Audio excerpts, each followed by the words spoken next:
Um, Hello, my name's Grant Hayward, and I'd like to talk to you today about social value and the ways in which it can actually create business development opportunities. It's really interesting, actually, just thinking back. I can't speak for everybody, but I haven't collaborated with those other presenters, and I just think it's fantastic the way they all fit together, and you'll see there's reference in what I'm about to tell you that relates to some of that, so quite exciting times, I think. We've got 12 minutes, so less than that now. So all I'm really going to do here is to be able to just raise awareness, open minds, perhaps whet your appetite a little bit. To give you a little bit of context as to why I'm standing here, I have a small business, and I also volunteer in a number of roles. I'm actually a steering group member of Reciprocate and a founding member as well. But all of the stuff that I do is about bringing people and organisations together across sectors for mutual benefit. That's where I'm at, and that's at the heart of what I do. As I've said, I'm part of Reciprocate. I wear a number of hats, but a couple of the others that might be relevant is that I'm a network navigator for social enterprise under the Oxfordshire Business Support Programme, which the LEP runs. And I also sit on the steering group for OSEP, which is a partnership between the universities and student hubs that's there really to push out into the wider community the support that they provide social enterprise. I wanted to start with, and I hadn't seen the other presentations, but I wanted to start with CSR and a problem that I have with it. I think, well, I'll tell you the problem. Hopefully you'll enjoy this, David. Social value isn't exclusively about corporate social responsibility, but it's an important factor. The problem that I have with it is that I actually think it's misunderstood generally. I think it's underutilised. I think it's perceived incorrectly as a burden or an obligation, and I think not everybody understands all of the aspects that it covers. Now, if you're deep into this stuff, you can go and get yourself an ISO, and that might be appropriate for some organisations, I'm not so sure, but I'm a simple man with a simple mind, and the view I take is a simple one, and I think this is generally a widely accepted model. And in my mind, there are four key elements. Now, we've heard a lot about community stuff, and the community stuff is really important. The Reciprocate stuff, I do other stuff as well. I facilitate it. I think it's really important, and again, underused. But some people think it sort of starts and stops there. Some businesses think that fulfilling their corporate social responsibility is doing a little bit in the community to help their local charity, which is really important, but not alone. And I think similarly, people take the same view with environmental stuff. You know, they want to reduce their carbon footprint perhaps. But the two areas where I feel aren't as utilised as they could be are workplace and marketplace. And I can't tell you how pleased I am to have seen that presentation before, because as Sally said, a year or so ago we did some research around businesses, and there is an appetite to do more. I also think that there's great opportunities, business opportunities, to focus on that stuff, and we'll touch on that later. But we haven't got the time for that. The bit I'm going to focus on at the moment is marketplace, which again I think is underutilised. I believe that there's great opportunity for businesses to actually work in their marketplace to deliver corporate social responsibility that's good for the business and good for society. And by marketplace, we're talking about, it could be the sort of products and services that you're trading, it could be whether they're ethical products, it could be the way that you're treating your suppliers, whether you're paying them on time or not, or so and so forth. But we'll move on. The other thing that I thought was quite encouraging was that Department of Business and Innovation Skills, did some research not so long ago. And what they found in one of their findings was that there's a shift in perception. You know, businesses are starting to see that it's not about a cost or something burdensome or even philanthropic. It's actually moving to something that can deliver business and value as well, which I agree with and I think is really significant. So going back to our model and the marketplace, can I first of all, can I get a show of hands? Can I ask who's heard of the Social Value Act? Wow, I expected not many, but I didn't expect that few. That's fantastic. Well, that's not fantastic, I have to say, but I'm pleased that we've got some fresh ears. For those that don't know, and this is a very quick overview, the Social Value Act's been around a few years. I have to say, I think it's been paid lip service to up until now. But in simple terms, anyone spending public money has an obligation now under law to consider the social value that's being added through that contract that's being delivered. Now, by social value, we're talking about anything really, and this is for you, Frank, because you said to me I need to be clear about the message. By social value, what we're talking about is really anything that's adding social value to a local community. So let's just take a public contract is being delivered in Oxford. It could be about the number of apprenticeships being utilised. It could be about local jobs, local products. It could be about supporting local charities or investing in the local community. So that's social value. And if you think about the challenges that we've got around public sector funding, it's a great opportunity to really leverage that and to maximise the use of the money that we've got. And to give you a flavour of where this is going and what we're going to be seeing, I was at the Social Value Summit a month or two ago, and the Chief Exec of Interserve stood on the stage at the plenary, and he's an Interserve facilities management company, huge, and he stood there and he said, we are delivering X amount of £1 million worth, or it could have been £1 billion worth of public sector contracts, and we're not being asked to deliver enough social value. Now, I call that throwing the gauntlet down, but though they want to do it, they're going to be asked more to deliver it because the public authorities are actually now really getting some traction on this stuff. And if you think about it, they're not going to be able to do it alone. I'll come back to it in a second, but they're going to need to work with their supply chains to deliver that social value. And to give you another example, Johnson & Johnson, I think we all know them, medical sector, they've introduced a procurement policy through which they want to include more social enterprises in their supply chain.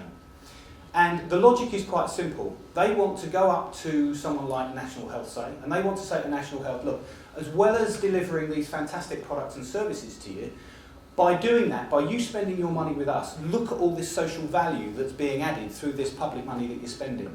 And to give you a couple of little examples, a couple of social enterprises they're working with, social enterprise that brings people that are furthest away from the job market back into work, people supporting, a social enterprise supporting autistic children, or autistic people, and I think it's commonly known that people with autism generally have can be very bright and very good in terms of IT and technology stuff. So they're working with organisations like that, including them in the supply chain, but also supporting in turn the clients that they're supporting. So very powerful stuff, I think. I perhaps should have shared this with you before. I'm sure again there's perhaps a mixed understanding of social enterprise. I'm going to use one of my minutes to show you a very quick video. I hope the sound works. Imagine your money could really mean change. Social enterprises are businesses that reinvest their profits. They put people and planet first. From caring for children in developing countries to supporting the communities we're part of.